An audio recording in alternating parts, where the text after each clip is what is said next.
اللہ کے رسول صلی اللہ علیہ وآلہ وسلم ایک مقام پر موجود ہیں. ایک گاؤں کا فرد، ایک بدوی،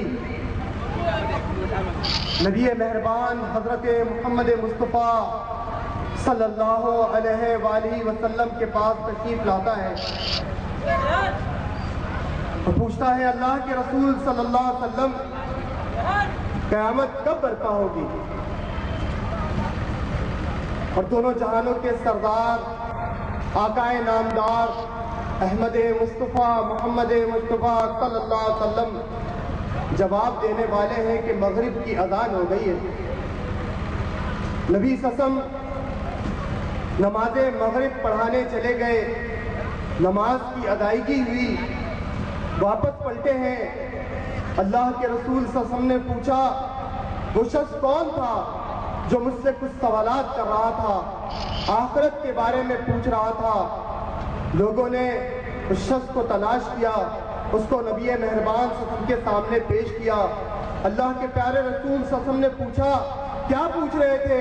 کہا اللہ کے رسول صلی اللہ علیہ وسلم میں پوچھ رہا تھا کہ آخرت کب برپا ہوگی.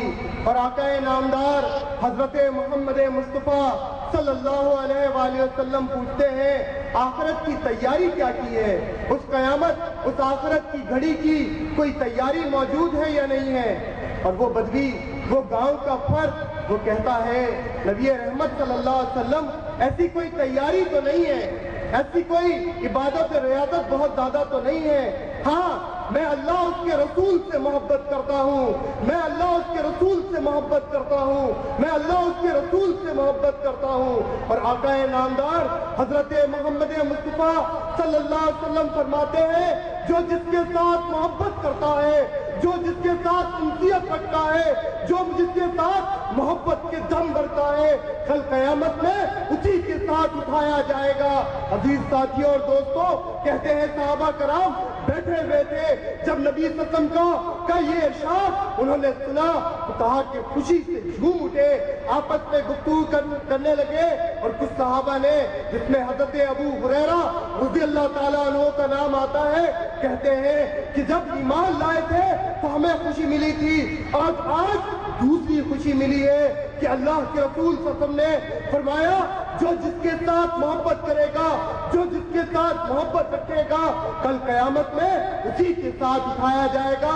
مجھے یقین ہے کہ یہ جو اطراف میں لوگ کھڑے ہیں، یہ جو دکانوں میں لوگ کھڑے ہیں، یہ جو ڈبو کلب میں لوگ کھڑے ہیں، یہ میرے سامنے اللہ کے رسول کے امتی بیٹھے ہیں. یہ نبی صلی اللہ علیہ وسلم سے محبت کا دم بھرنے والے، ان کے ناموس پر اپنے جانوں کو نچھاور کرنے والے، نثار کرنے والے موجود ہیں، اور ان کے لیے اپنا تن، من اور دھن قربان کرنے کے لیے. لیکن رکیے عزیز ساتھیوں اور دوستوں، بزرگوں، نوجوانوں، ذرا رخصتوں سے چلو، ذرا ٹھہرو تو میں ذرا آپ سے کہنا چاہ رہا ہوں کیسی محبت، کون سی محبت، کس طرح کی محبت پوری دنیا میں آج محمد عربی صلی اللہ علیہ وسلم کے چاہنے والے، جی ہاں اس کی بیٹیاں، اس کی حرمتیں، جی ہاں اس کی عزتیں پامال کی جا رہی ہیں، اس کی چادریں پامال کی جا رہی ہیں، اس کے دوپٹے چھین لیے گئے ہیں. جی ہاں عزت و عفت، جی ہاں اس کو پامال کر دیا گیا ہے. میری بیٹیاں چیخ چیخ کر، میری بہنیں چیخ چیخ کر، پکار کر نوجوانوں کو، جی ہاں امت کے محمد بن قاسم کو، امت کے ٹیپو سلطانوں کو، امت کے خالد بن ولید کو پکار کر کہہ رہی ہیں کہ ہماری عصمتوں کو کون بچائے گا.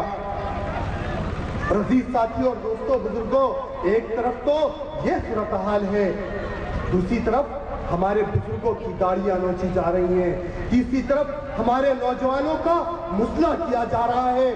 پوری دنیا میں پچھلے 30 سالوں میں 25 سے لے کر 30 لاکھ مسلمانوں کو تہہ دیکھ کر دیا. یہ کون مسلمان ہے؟ یہی تو امت، یہی تو نبی صلی اللہ علیہ وسلم کے اوپر اپنے جان نچھاور کرنے والے. لیکن وہ تو پیغام دے کر گئے، ہم تو اپنا حق ادا کر دیا. کیا تم حق ادا کرنے کے لیے تیار ہو؟ عزیز ساتھی اور دوستو، مجھے تو وہ منظر نظر آ رہا ہے، وہ کوچوان، جی ہاں غازی علم دین شہید وہ کوچوان جو پڑھا لکھا نہیں تھا، آج تو ہم محبت کے دم بھرتے ہیں، آج تو ہم کہتے ہیں کہ نبی سسم پر جان نچھاور کرنے کے لیے تیار ہیں۔ کیا صرف یہ الفاظ ہیں؟ کیا صرف یہ زبان کی کہی ہوئی باتیں ہیں، یا عمل اور کردار میں کوئی تبدیلی ہے؟ ہمارا معاشرہ بگاڑ کی طرف جا رہا ہے۔ ہم جب ناموس مصطفیٰ صلی اللہ علیہ وسلم کے لیے لوگوں کو کہتے ہیں نکلو، تو لوگ اپنے دکانوں میں، اپنے بازاروں میں، اپنے محفلوں میں گم رہتے ہیں۔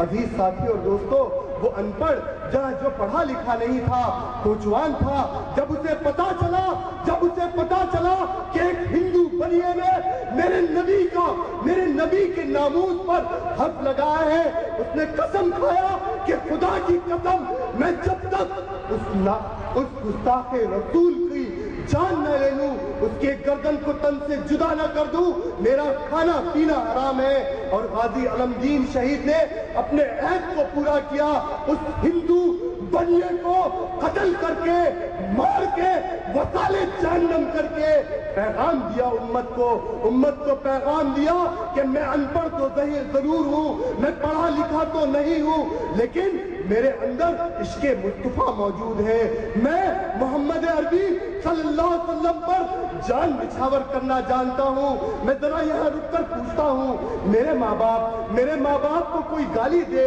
آپ کے ماں باپ کو کوئی گالی دے، آپ کا رویہ کیسا ہوگا؟ آپ کا چہرہ، آپ کا جسم کیسا ہوگا؟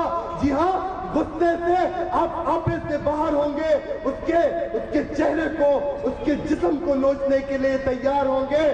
اور میرے آقا جو پوری انسانیت کا کامل نمونہ، جو امام الانبیاء، جو سید الانبیاء، اس کے اوپر کارٹون بنائے جائے، اس کی گستاخی کی جائے، اور امت کے جوان، امت کے بزرگ، امت کے بچے اس نبی کے لیے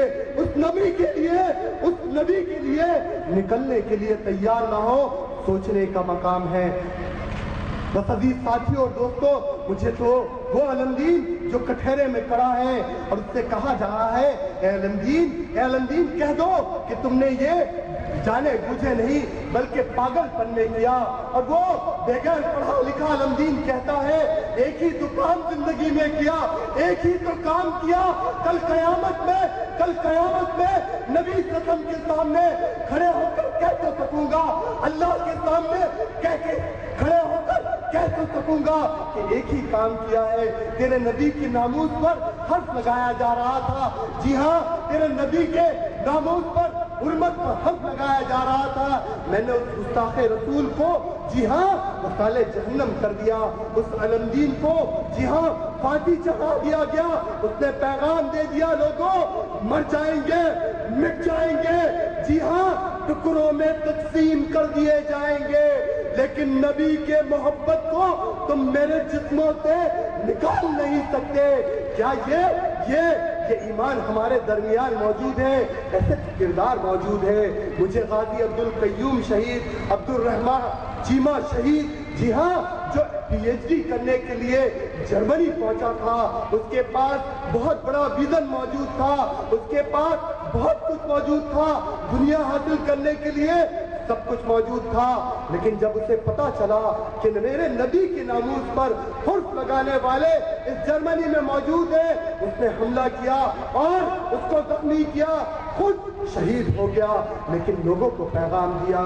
اور آج غازی محمد ممتاز بھی یہی جیلوں کے پیچھے، سلاخوں کے پیچھے ہمیں پیغام دے رہے ہیں۔ بس عزیز ساتھی اور بزرگوں اور دوستوں، اس پورے معاشرے میں دین مصطفیٰ صلی اللہ علیہ وسلم کے لیے اپنے پیروں کو گرد آلود کرنا ہے، لوگوں تک اپنا پیغام پہنچانا ہے، لوگوں کو تھکانا، لوگوں کے لیے نکلنا ہے، جدوجہد کرنا ہے، تھکانا اور بھلانا ہے، یہی سیرت کا پیغام ہے۔ اگر معاشرے میں ہم نہیں نکلیں گے قرآن کے پیغام کو لے کر، نبی صلی اللہ علیہ وسلم کی سیرت کے، سنت کے پیغام کو لے کر، جی ہاں، اور معاشرے میں تبدیلی پیدا نہ کریں گے، ظالموں اور جابروں اور امریکہ اور جو نبی صلی اللہ علیہ وسلم کے ناموس و حرمت کے خلاف جدوجہد کر رہے ہیں، ان کے خلاف جدوجہد نہیں کریں گے تو ہمیں مٹا دیا جائے گا۔ بس آج ضرورت اسی چیز کی ہے کہ ہم سب تیار ہوں، ہم معاشرے میں نکل جائیں، گلی کوچوں میں پیغام دے کہ تبدیلی لانا ہے جد و جہد کے ذریعے سے۔ اور تبدیلی کیا ہے؟ نظام مصطفیٰ ہے۔ انقلاب کیا ہے؟ اسلامی انقلاب ہے۔